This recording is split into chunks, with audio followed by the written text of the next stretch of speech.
issues that concern, that focus on the black community, the good things and the not so good things. We're happy to continue our conversation, our extended conversation on reparations, a movement that is emerging across the country in the wake of the George Floyd police lynching, really. Cities and municipalities and even the federal government have taken another look at the issue of reparations. And just a few weeks ago, there was legislation filed in the Boston City Council on creating a commission that looks at reparations, that looks at identifying issues of harm to the black community in Boston. We're going to talk about the Boston Foundation's harm report in the weeks to come. The Boston Foundation has teamed up with the New Democracy Coalition around documenting and having convening conversations across the city around the issue of reparations in Boston. Boston it's undeniable, complicit in the slave trade. So we have as a guest this morning former city councilor Charles Yancey. He's going to talk a little bit about his experience and reflect on his engagement around the issue of social justice for black people in the city of Boston.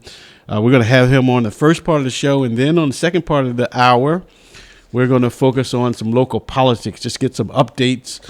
People running for office, some people dropping out of office, their run for office. Danielle Allen, for example. Talk about her and talk about Kevin Hayden and talk about the Black History Month. I have some speaking engagements coming up throughout the rest of this month, so I want to make some announcements about that. But let's go directly to former city councilor Charles Yancey, who has been in the forefront of social justice for blacks in Boston. Good morning, Councilor Yancey, former Councilor Yancey. Good morning. How are you doing? I'm doing great, Kevin, and congratulations on your work to raise issues which may be uncomfortable to some, but issues which must be dealt with. I want to say good morning to Boston. I want to thank Boston for giving me the opportunity to serve for more than 3 decades. I'm supposed to be retired, but I haven't retired yet, apparently.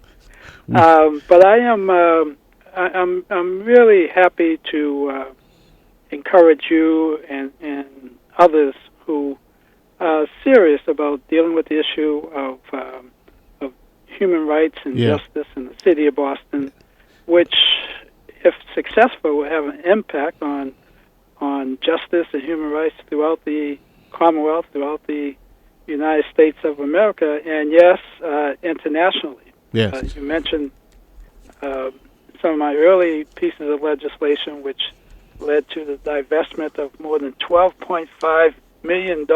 Yes. That the city was actually, directly and indirectly, investing in businesses that supported the apartheid regime in South Africa. And it was not a very popular thing at the time. I'm going back to 1984. One of my first pieces of legislation was to require the city to examine its portfolio and to ensure that no public dollars from the city of Boston directly or indirectly supported what was going on in South Africa, some 10,000 miles away. And the issue was not taken all that seriously when I first proposed it. In fact, I was subjected to some measure of ridicule for dealing with issues that some believed did not have anything to do with Boston. Right. Some issues that many believe were not only irrelevant, but took away from efforts addressing local issues. Well, thank God we did not listen to the critics, because we got the legislation passed. We got both an ordinance and a home rule petition, which had to go through the state legislature, which also passed, thanks to our friends in the Senate and the House, including Bill Owens and even Royal Boland Sr., anticipated later on. But the issue of reparations is one that I am asking your listeners to pay attention to. Why should they be? Yes. Why should Bostonians be paying attention to? Because many of our institutions in this city, and this goes even beyond Faneuil Hall, were impacted by the slave trade initially. It was part of a system that established in law racial discrimination. It's an issue that continues today in terms of the justification for second-class citizenship de facto, based upon the assumption that slavery somehow was viewed as being beneficial, or at least not worthy of strong criticism outside of a small group of abolitionists in the city of Boston, going back to pre-colonial days. But I believe that it's important today because we see these great disparities in education, in economics, and in politics, and it really begs the question: why, centuries later, are we still dealing with this type of inhumane treatment and disparate treatment of people of color? Why is it that people of color in the city of Boston are still underrepresented in the halls of power and decision making in the city, in the state, and in the country? Now, what does sort of reparation sort of mean to you when someone uses the word and they ask you, former Councilor Yancey, what does it mean? Them being in a total state of not knowing or ignorance, so to speak. How do you explain that to them? What does reparation mean in Boston for the black community? Well, I think reparations is a concept that we must address at some point. I think it's been put off for far too long. But to get a very vivid example about what reparations is all about, I encourage people to go down to Boston City Hall and walk across the street to the Holocaust towers that we have there, where there are more than 6 million names or numbers representing people who were killed in the Jewish Holocaust in Europe, in Europe, in Germany, and elsewhere during World War II. It was it was unbelievable that people could be treated the way Jews were treated during the Holocaust.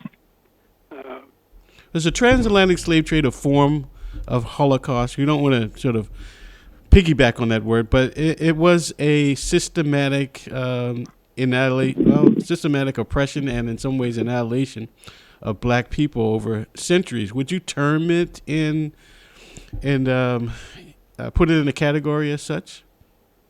Well, I think it's even worse in some ways because it was perpetuated for centuries, and I believe that even though it has not received the same level of attention as the Holocaust in Europe was, it certainly is deserving of such when you consider that more than 80 million people were killed in the process of the slave trade, and even the Middle Passage, where people were stolen from Africa and forced to provide labor without compensation for centuries in this country, and that laid the foundation for this country's economy and for Boston's economy. So the question is, how can we compensate or make whole or repair the damage that was done to people? And certainly the victims of the Holocaust, those who were killed, obviously were not around to receive any compensation, and that certainly is true with the many millions of slaves. But the legacy continued, and the Jewish people were absolutely correct in urging people not to forget. Yeah. Because if you forget about the horrors of the Holocaust, then you lay the foundation for it to perhaps happen again. Mm-hmm. Well, there's been a sustained Holocaust based on the slave trade, Mm-hmm. and the remnants of it. And the remnants. The remnants of slavery is certainly racism and discrimination. In the city of Boston, we had segregated education and continue to, Mm-hmm. even though it's no longer de jure. Mm-hmm. De facto segregation, unfortunately, continues in our housing, continues in our education, and certainly in the economic system that we have, where less than 1% of city contracts, for example, Mm-hmm. go to people of color. And you would make that connection. You would draw a connection between slaves in Boston, black slaves in Boston, to residents in 2022 who are black in Boston, that there is no disconnection. Let me put it that way. You would argue that point. Say you were testifying before this newly created race commission in a few months. Would you make that connection without hesitation? There is a connection between those periods and today. I think it is very important for Mm-hmm. this commission to look at that question, because Mm-hmm. obviously the impact of slavery was in Boston had to do with the building up of many institutions that exist today, particularly Mm-hmm. in the banking industry, but Mm-hmm. other industries as well. So Mm-hmm. I would urge people to consider the work of a young man named Ronald Payton, Mm-hmm. who wrote the book Notes on the State of America, where he documents how many of our institutions, including insurance institutions, Mm-hmm. have benefited from the slave trade. And they still, of course, many of those institutions continue today, sometimes under different names, but the fact that they profited from the slave trade Yeah. is evidence of a link to today. Yeah. Many of your listeners are familiar with the triangular trade, Mm-hmm. and in Boston, we were involved in it with regards to rum, slaves, and molasses, Mm-hmm. all based upon the subjugation of Africans who participated in building the city and building the state and building the country without compensation. So the question is, how do we compensate those who are no longer with us? Mm-hmm. And the reparations paid to the Jewish people Mm-hmm. is but one example, but there are others. Mm-hmm. In California, for example, and elsewhere in this country, Asians were interred. They were forced to leave their homes. They were forced to go into concentration camps in this country during World War II, and they were compensated through a reparations process. You have Native Americans who never received the compensation that they deserve, but there were many cases where Native Americans received reparations. So this concept is not new, Mm-hmm. and that's why it's so important for a commission to be established to examine what harm was done to Africans Mm-hmm. and African Americans as a people, and how can we make people whole? Because once you admit or recognize Yes. that there was an injustice, that people were prevented from receiving compensation for their work and their labors, and their progeny, of course, Mm-hmm. suffered as well, because once you establish an economic system that advances others at the expense of slaves Mm-hmm.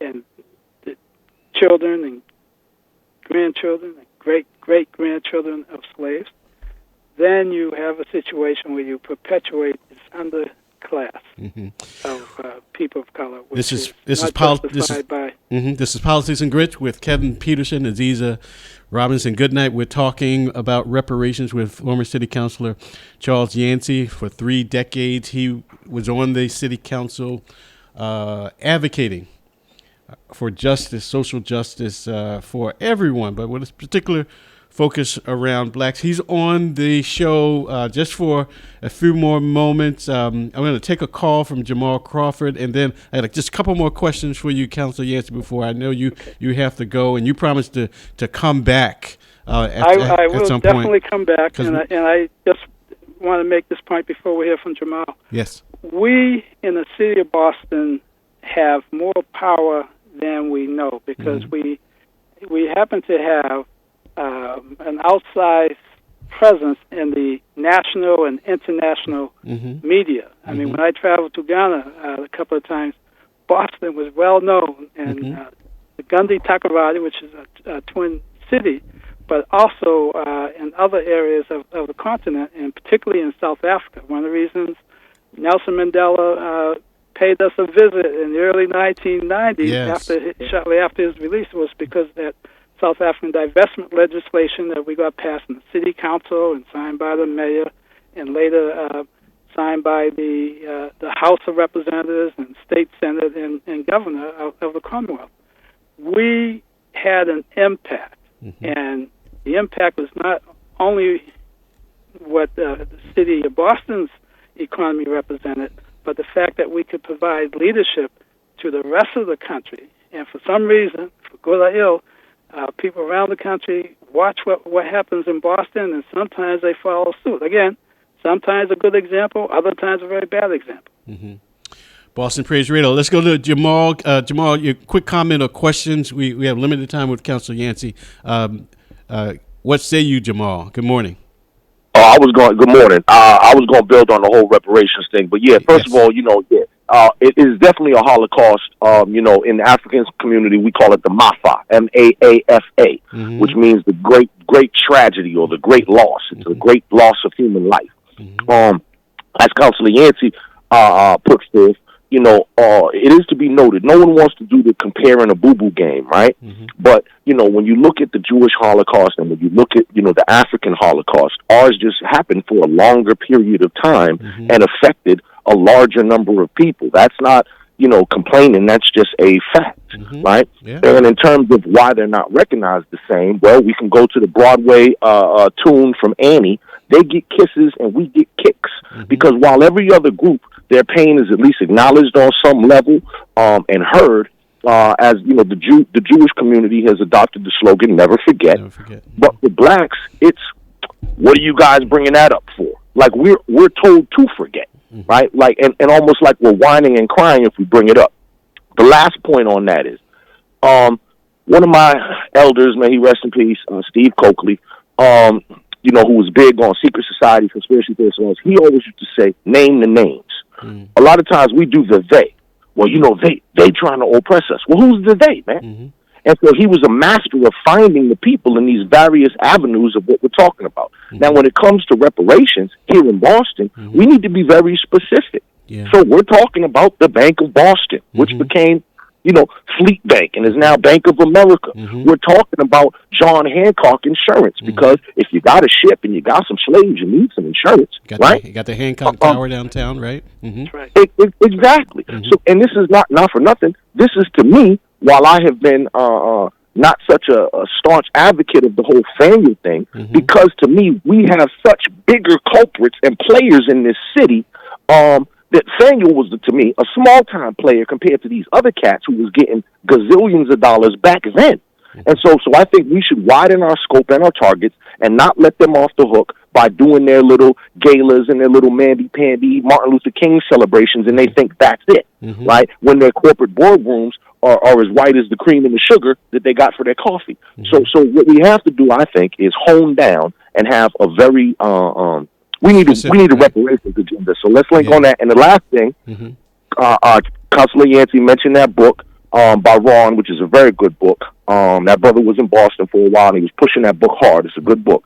Another great book from Clarence J. Munford, Race and Reparations, a Black Perspective for the 21st Century. Folks need to check that out. Repeat the title. Repeat the title again.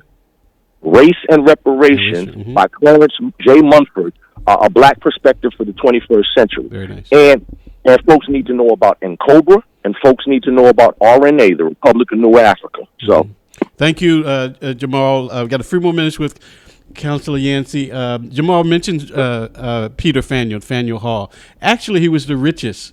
If he were alive today, he would be the richest person in Boston. He's a multi-billionaire, if you were to translate his wealth in 2020 numbers. He was the main trader of slaves in the city of Boston, the main player, probably above and beyond John Hancock and some of the other folks that we talked about. And we've used the whole Faneuil Hall name change as a metaphor, as a way to begin talking about racial repair. He is a minor figure in the eyes of people today, particularly in Boston. But 20 million people pre-pandemic will come through Faneuil Hall and learn about him, not knowing his enormous role in terms of perpetuating the transatlantic slave trade. Councilor, I know you have a few minutes. I want to get to an important question. Some have been saying, as this commission sort of builds up, perhaps we should have a apology first from the city of Boston, that there should be some initial acknowledgement before the work of trying to figure out whether or not there should be repair and what form that comes in. What's your opinion on apology? Is it necessary, and should it come first? I think it's a question of respect. Mm-hmm. Certainly, it's been clear by your work and even Jamal Crawford's and so many others, including David Walker, incidentally, who was a very strong Black abolitionist who issued his appeal in Walker's Boston. appeal. Mm-hmm. Yes. It's very, very clear that every major institution in the country, not to mention Boston, is implicit in was implicit and complicit with regards to the slave trade. And people have to recognize that it had a human impact. Slavery was not really an abstract concept. It was a structure that robbed Africans and African Americans of their labor. In fact, if you study the Fugitive Slave Act, the people who were accused of stealing labor were the slaves themselves when they ran away from the plantation. Yeah, that's right. I mean, how obscene is that? So, an apology, and there should really be a stronger word than apology, but certainly city, the state, and the federal government has to accept responsibility for what happened during and after slavery and today, because governmental institutions are implicit. It could not have existed. Slavery could not have existed if it was not condoned by different levels of government in this country, including the city of Boston. Yeah, because let me tease that a little bit. I know you have a little bit. Let me tease that a little bit, because I had a question from Yahoo Miller at the Banner. He said, "Well, how are you blaming the city of Boston for its complicity? How do you see that? How would you respond to that question as it relates to an apology?" First of all, I appreciate Yahoo Miller raising that question, because our institutions of city government again played a role. It was the Boston police officers who were involved in enforcing the Fugitive Slave Act That's I referred right. to earlier. So even though the police officers or the city government or the elected officials, in the 1850s are no longer with us today, the institution does continue to exist. Because the city, in essence, invested its resources through those police officers in chasing down slaves who had come into Boston to hide, to seek shelter. So that's a specific instance, right? And I'm going to, yes. Even though I have to leave right now, I certainly want us to think seriously about the issue of reparations. An apology, I think, is necessary as a demonstration of respect to the survivors of the Black Holocaust, of slavery, and we have to make whole what was inflicted on African Americans. There we have City Councilor Charles Yancey. I want to grab Larry Elselin. Councilor, if you have to leave, I understand. I do have to leave, but I will come back. Thank you so much. We look forward, and we want to talk about Randall Robinson's book, The Debt. You and I had a conversation about that. That book is about the debt that African Americans are owed through the city of Boston. I'm showing it for our readers who are watching. God bless you, Boston. Take care, Councilor Yancey. We look forward to having you again. Larry Ellison, good morning. How are you, sir? Good morning, my brother Kevin Peterson. First, right. Let me thank you for continuing to stay on this topic, this most important message on your broadcast. You know, and Councilor Yancey, I know he's gone, but I can't thank him enough, because he has never, just like some of us, look for acceptance in a world that will never accept people like us. And when I mean truly accept us, right? Tolerate is different from acceptance, right? And we have to stop thinking. Harriet Tubman's quote, when she said, "I could have freed more slaves if they only knew they were slaves." Yeah. And I think in a lot of ways, Kevin, we still have that mentality that we are someone's property, and that speaking out somehow we will be punished. We're going to be punished regardless. So speak out, but we have to speak out in unity, and we haven't done that in quite some time. And even when we've elected a lot of our folks that look like us, they haven't acted on our behalf. That's true. Councilor Yancey sort of ended on a note that sort of connects this conversation to you. You've been a police officer for decades, and you've led MAMLEO, an organization. At some point, you've led that organization. That organization reflects, engages, advocates on behalf of so-called minority police officers. Councilor Yancey, as he was referencing the city's complicity in the slave trade, spoke specifically about the use of the Boston police force, or whatever it was called back then in the 1800s, who were assigned during their work hours to search down fugitive slaves from the South, North Carolina, South Carolina, wherever, assigned them to do that work. Does that qualify in your mind as, Councilor Yancey says, does that qualify in your mind as Boston being complicit, supportive, and therefore responsible for its involvement in the slave trade as a police officer? How do you reflect on that? Absolutely. See, and as Jamal said earlier, we just have to get over it. Other people don't. Like I said, if you don't understand your history, you're doomed to repeat it. That's what's happening with us, right? Other folks who have gone through these type of atrocities, they're never going to forget, and they're going to be constantly, they remind, as they should, remind the world, right, of what has happened. In Germany, countries like that, it's the Jewish community, they're never going to forget what happened to them, and nor should they. And we should support them in making sure that the atrocity that happened to them is never forgotten. But we also have to be cognizant of this with us. And to answer your question, Kevin, absolutely, because there are still some who have that mentality that's what their job is today, is to catch people that look like us.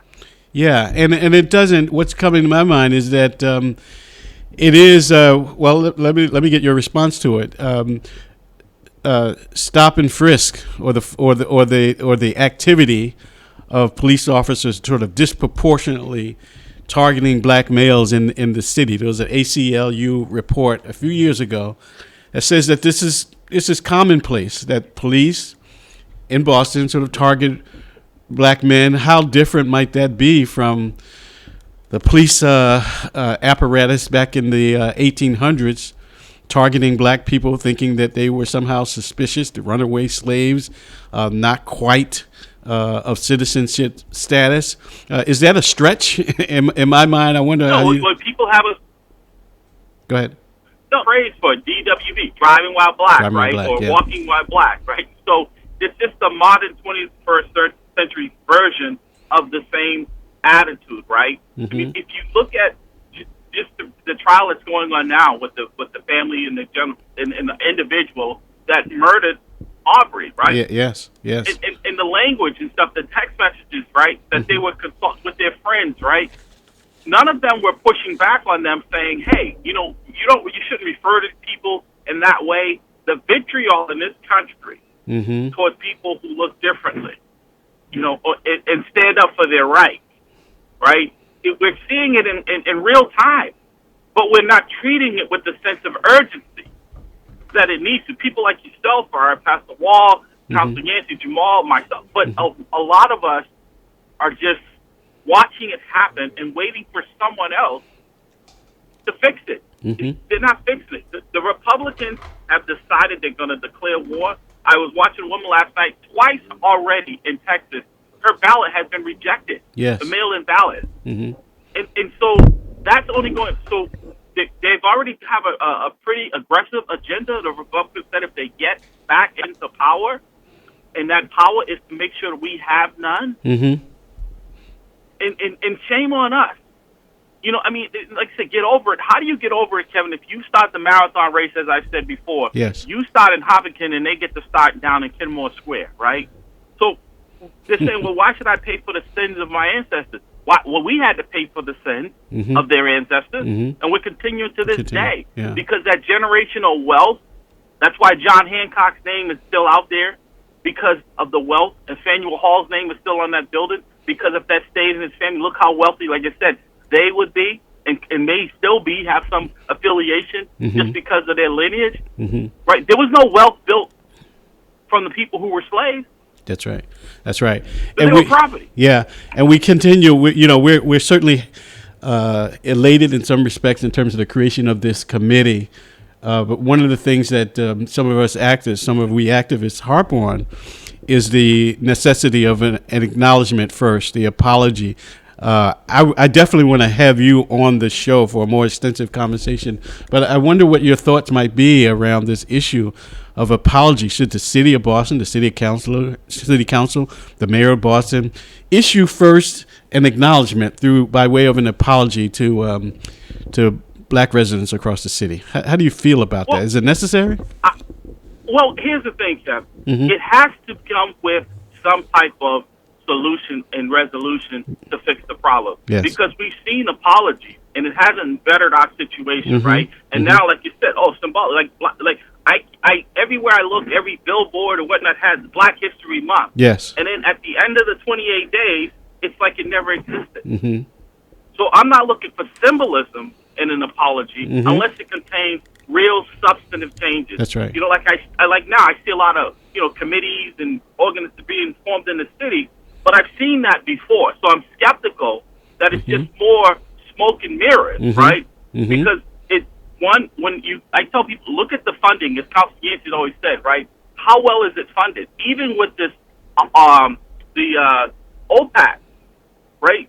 I mean, it still hasn't, with the accountability for police officers, it still hasn't been funded and still hasn't been staffed in a way that I feel like they're able to do anything. And I haven't seen one change implemented, and it's been over a year. Yes. Plenty enough time. So I'm skeptical. This would just be another symbolic gesture, and even the apology would not be sincere. Yeah. Politics and Grits with Kevin Peterson and Aziza Robinson. Good night. That was Larry Ellison. He hosts the Mamleo Show on Saturday mornings. We're going to have him on Politics and Grits. So he's very, very insightful in terms of what's happening around the city in terms of the black. Thank you, Larry, for coming on. Can I leave it with this? Yeah. With your reparations, like I told you, you guys have reparations. I call it payment in lieu of services. That's my idea. That's right. About this, because we provided a service and we were never compensated. Never compensated. It goes to the point that Randall Robinson makes in the book, the debt. There is compensation owed. Thank you, Larry, for calling in. All right. Look forward to having this conversation with you more. This is Politics and Grits with Kevin Peterson and Aziza Robinson. Good night. Aziza's coming on in a few minutes. She's going to give us some updates.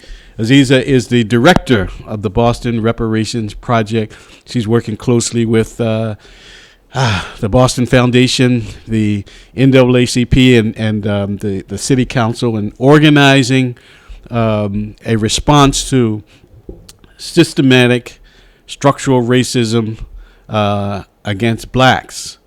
That's an important thing to say, a distinction to make. It's a narrative about black life, and we respect the discrimination that is, and we acknowledge the discrimination perpetrated against other groups, such as Asians, such as people of different sexual orientations. That's important to acknowledge and to grapple with. But we specifically, with this legislation, with our call, with our activism, are looking at the issue of slavery, American slavery, perpetrated against people of African descent. That reality has occurred within the city and within the nation without analog. There's no comparison, in other words, of around the extent to which the descendants of Africans were treated and abused and neglected for centuries. So we're going to talk to Aziza in a few minutes, but we have another call. I think Deco is on the line. We're going to hear some comments from him. Deco, good morning. Thank you for calling. How you doing? Good morning. I'm very well. Good. I just want to make a few quick points. My first point is that I respect what Charles Yancey and Jamal Crawford said about slavery, but here's the problem. There's two sides to every story. Let's not forget, Great Britain played a huge part in the slave trade. I don't know why neither one of them didn't mention that. I guess they didn't do their homework on about that. Number two, there was an article in the New Yorker a few years ago saying that my great-great-grandfather was a slave owner. Cause don't forget, there was Africans in Africa that sold us out. Let's be clear about that. Few of our brothers and sisters in Africa did sold us out to help make America what it is today through slavery. Yeah, that's what I want to say. Yeah. Okay. Yeah. Well, that's certainly respected. There were other nation states involved in the slave trade. Britain, Portugal. We can name many of them. We also can mention the existence of a slave economy all throughout the Caribbean. That's a whole different story, where part of the transatlantic triangulation of the slave trade that Councilor Yancey mentioned extends to Europe, to New England, from the Caribbean to other parts of the Atlantic states. It was a massive global industry that existed over centuries. All our lines are full this morning. This is a really, really great conversation to have. I want to take Aziza's on the line, and we want to have her come in and report. But I want to capture the voices of some people who are just biting at the bit to have some comments. Chief from Mattapan is on the line. Brother Chief, it's so good to hear from you, man.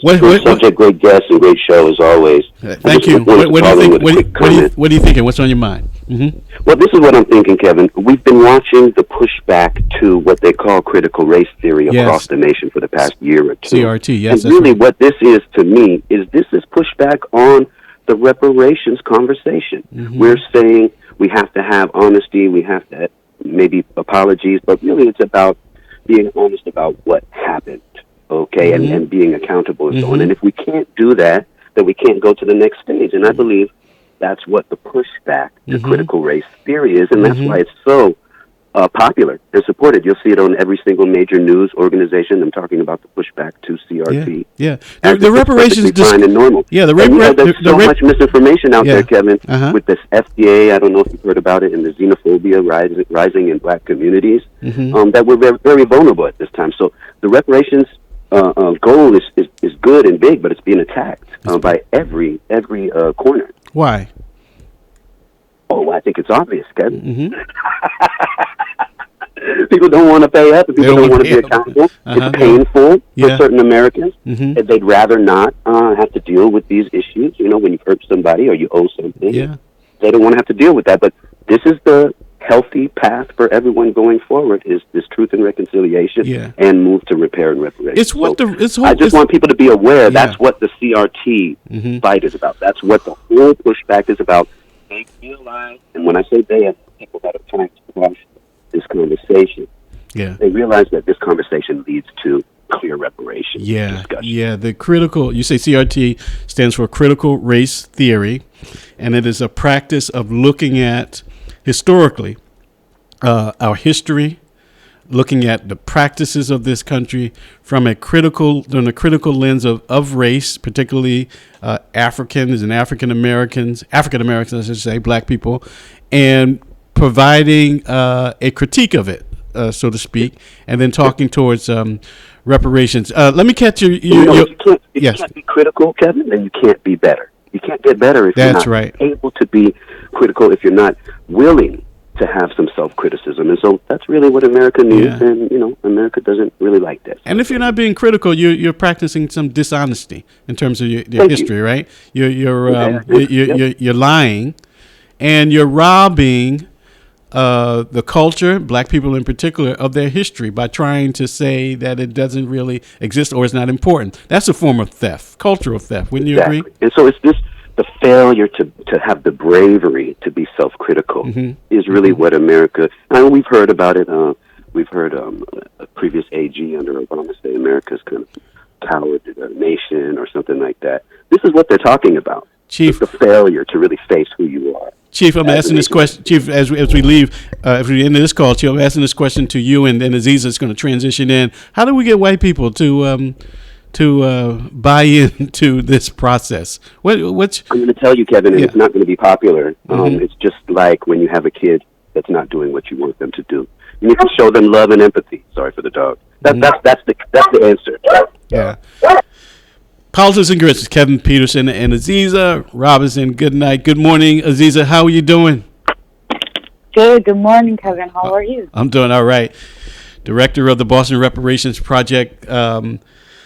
You've heard some of our guests this morning. I want to ask you about the movement occurring, and particularly this partnership with the Boston Foundation by way of King Boston. I should say King Boston in particular. King Boston. You've been working with them closely around some convenings, but there is being released pretty soon something called the Harm Report, the Boston Harm Report, that contributes to this dialogue that we're stoking up in Boston.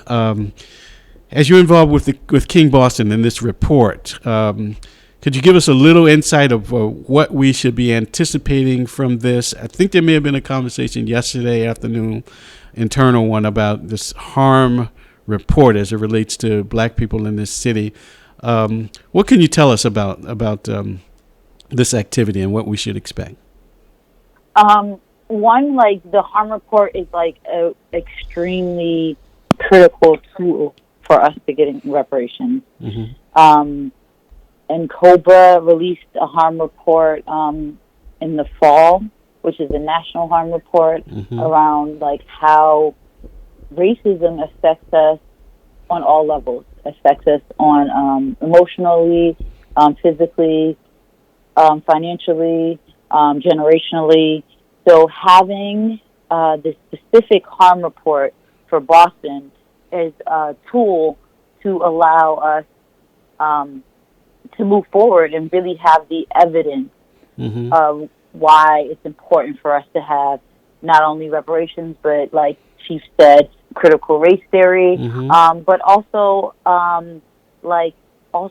the celebration of our culture in our spaces as well. So I just want to thank King Boston because they've been working super hard on really capturing data for all of us to move forward.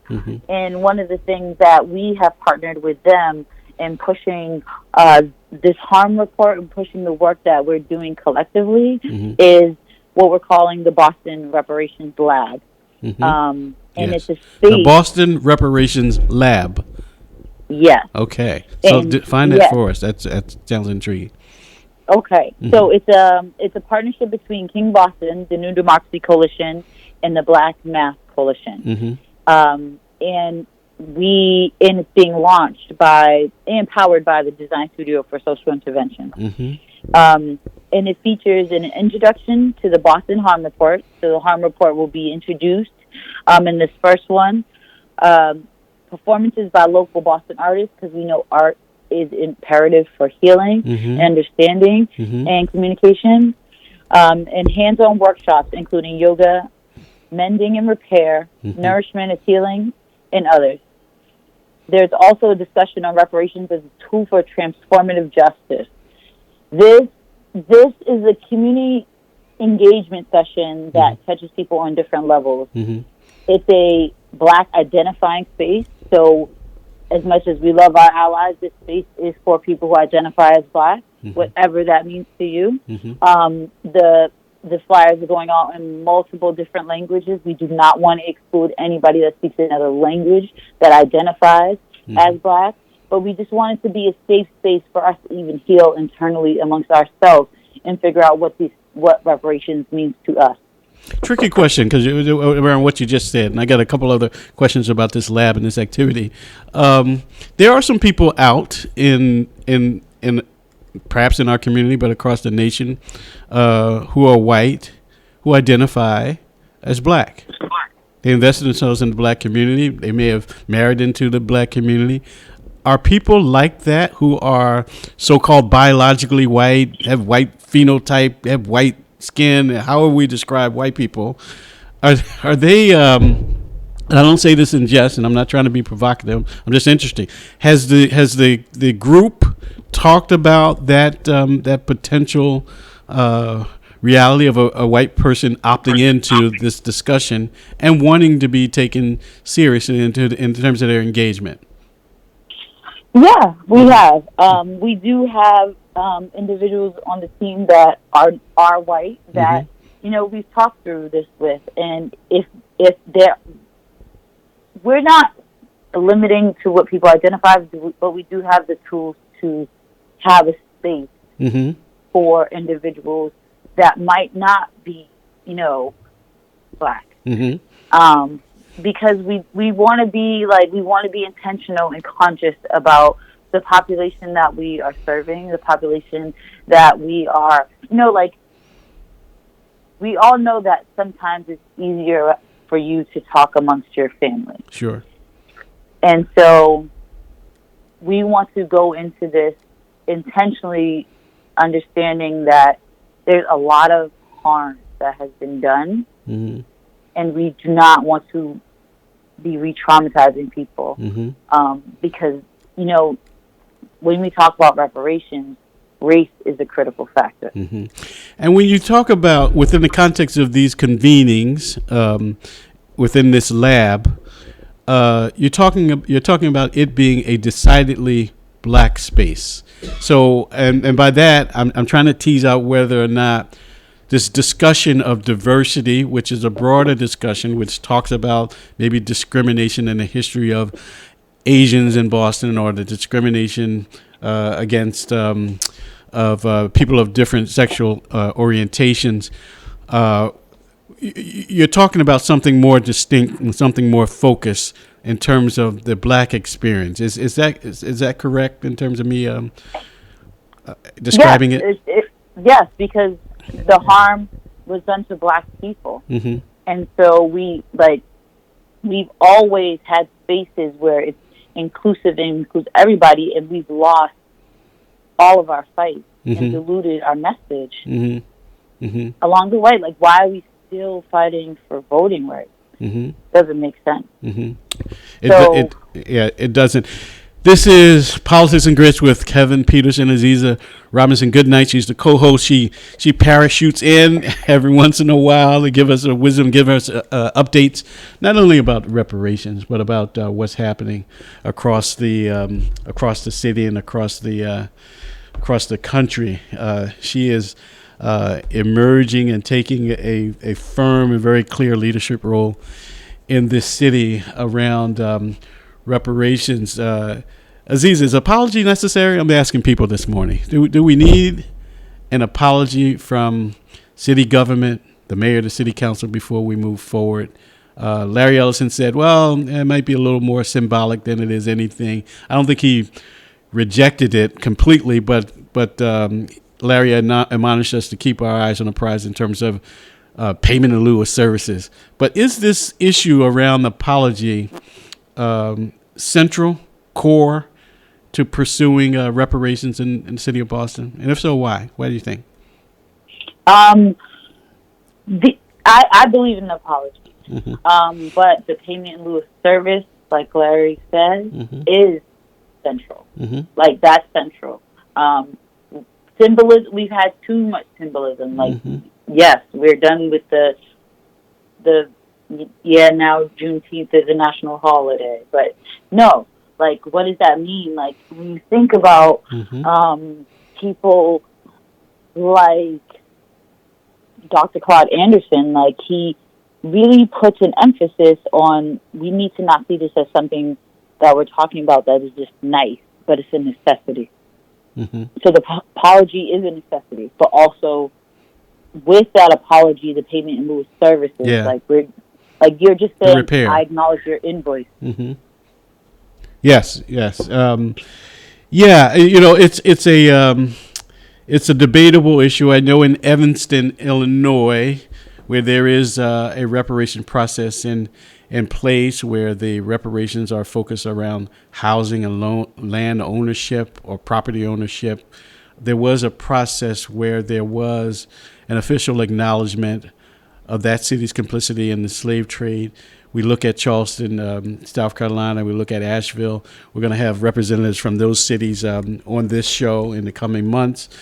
They also issued apologies. New Orleans, Mitch Landrieu, as he was orchestrating the removal of Confederate statues across that city, issued an apology. Thought that it was the most important thing they can do before having a serious conversations about reparations, because it set the context for the discussion. You are, Aziza, taking a group of Boston activists. You're leading a retreat to dig down deeper around this issue of reparations. Can you talk about that a little bit? What you plan to do there, when it's happening, and what do you plan to bring back from the retreat for the city?